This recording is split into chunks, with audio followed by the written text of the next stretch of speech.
تمہارا خدا میرے پاؤں کے نیچے ہوتا ہے، تمہارا خدا میرے قدموں کے نیچے ہوتا ہے۔ سب ظاہر سی بات ہے، جیسے ایسا جملہ سنا تو اٹھ کر کے لوگ بھاگنا شروع ہو گئے کہ آدمی کافر ہو گیا۔ ایک اللہ کے ولی نے اپنے مریدوں سے کہہ دیا، تمہارا خدا میرے پاؤں کے نیچے ہوتا ہے، میرے قدموں کے نیچے ہوتا ہے۔ ایسا انہوں نے کیوں کہا؟ کیا سمجھانا چاہتے تھے لوگوں کو؟ وہ اللہ کے ولی تھے، وہ کیا سمجھانا چاہتے تھے؟ سنیں۔ رب ذوالجلال قرآن عظیم میں یوں ارشاد فرماتا ہے، اے رسول کیا آپ نے نہیں دیکھا ان لوگوں کو جنہوں نے اپنی خواہشات کو اپنا خدا بنا لیا ہے، اپنی خواہشات کو اپنا معبود بنا لیا ہے، جو وہ چاہتے ہیں اسی کے پیچھے بھاگتے ہیں، اس کی عبادت کرتے ہیں۔ اور اللہ تعالیٰ فرماتا ہے، اے نبی کیا آپ ایسوں کی سفارش کریں گے اور ایسوں کے آپ وکیل بنیں گے جو اپنے خواہشات کے پجاری ہیں؟ اور اللہ فرماتا ہے ان میں سے تو اکثر ایسے ہیں کہ انہیں عقل نہیں ہے، وہ جانوروں سے بھی بدتر ہے، جو اپنے خواہشات کے پیچھے بھاگ رہے ہیں۔ شیخ اعظم سیدنا محی الدین ابن عربی رحمۃ اللہ تعالی علیہ، ان کی کئی چیزیں لوگوں میں ایسی بھی مشہور تھی کہ شیخ محی الدین ابن عربی ایسے ایسے الفاظ بول جاتے ہیں جو شریعت میں ہوتے نہیں ہیں، بہت سارے مسائل ان کے ہیں۔ لیکن ایک بار شیخ محی الدین ابن عربی بیٹھے ہوئے تھے، کرسی پر ہیں، سامنے مریدین بھی ہیں، بہت سارے ملنے والے لوگ بھی آئے ہوئے ہیں۔ اسی اثنا میں انہوں نے ایک جملہ ایسا کہا، واقعی اگر آپ کے سامنے بھی ایسی بات آئے تو آپ بپھر جائیں۔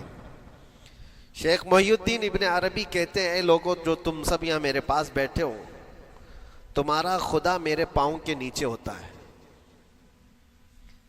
تمہارا خدا میرے قدموں کے نیچے ہوتا ہے۔ سب ظاہر سی بات ہے، جیسے ایسا جملہ سنا تو اٹھ کر کے لوگ بھاگنا شروع ہو گئے کہ آدمی کافر ہو گیا۔ شیخ اعظم ہیں یہ حضرت محی الدین ابن عربی، جن کی بہت ساری کتابیں ہیں، تصوف میں آپ کا ایک بہت بڑا باب ہے۔ لوگ اٹھ کر کے ادھر سے ادھر چلنے لگ گئے کہ ایسے ایسے جملے بول رہے ہیں، یہ محی الدین ابن عربی کو ہو کیا گیا؟ خدا پیروں کے نیچے ہوگا؟ کفریہ جملہ ہے۔ سب تو چلے گئے، دو باقی رہ گئے۔ صحیح بات ہے۔ جو مخصوص مریدین میں سے تھے، انہوں نے کہا کہ حضور جو جملے سنے ہم کو بھی کانوں پر یہ وزن لگ رہے ہیں، لیکن کیوں کہا آپ نے ایسا؟ اس کا کچھ معنی ہے؟ آپ جیسے عظیم المرتبت بزرگ سے ایسا جملہ کیسے ممکن ہے؟ انہوں نے فرمایا کہ ان سب کو بھی تو یہ پوچھنا چاہیے تھا میرے بولنے کا مطلب کیا ہے، فوراً بدگمانی کیا اور بھاگ گئے۔ تم دو باقی رہ گئے، میں بتاتا ہوں کہ میں نے یہ جملہ کیوں کہا تھا۔ کرسی پر بیٹھے تھے اور چٹائی نیچے بچھی ہوئی تھی یا قالین بچھی ہوئی تھی جس پر لوگ بیٹھے ہوئے تھے۔ آپ نے اپنے ان دو مریدین سے کہا یہ چٹائی اٹھاؤ۔ چٹائی اٹھائی تو دیکھا وہاں پر سونے کے چاندی کے سب سکے رکھے ہوئے تھے جو شیخ محی الدین ابن عربی کے پیروں کے نیچے تھے۔ کہا وہ جتنے آئے تھے وہ اسی کی عبادت کرتے تھے، اس لیے میں نے کہا کہ تمہارا خدا میرے پاؤں کے نیچے ہوتا ہے، وہ خواہشات کے پجاری ہیں۔ میں نے اللہ نہیں کہا،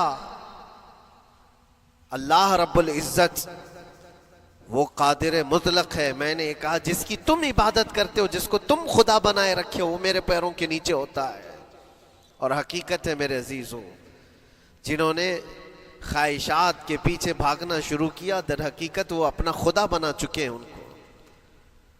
کیا ایسا نہیں ہوتا ہے کہ جو بندہ ضدی طبیعت کا ہوتا ہے، چاہ لیتا ہے کہ یہ مجھے چاہیے تو چاہیے، یہ مجھے چاہیے تو چاہیے، یہ جو ضد ہے اپنی خواہش کو پوری کرنا، یہاں پر کہا گیا ہے کہ وہ اپنی خواہش کی عبادت کر رہا ہے، اس کے پیچھے بھاگ رہا ہے۔ بھائی خواہشات اور شوق میں اتنا نہ ڈوب جانا کہ اللہ اور اس کے رسول ناراض ہو جائیں۔ آپ سے گزارش ہے کہ ویڈیو پہ نئے آئے ہیں تو چینل کو سبسکرائب کر لیں اور ویڈیو کو شیئر کر دیں۔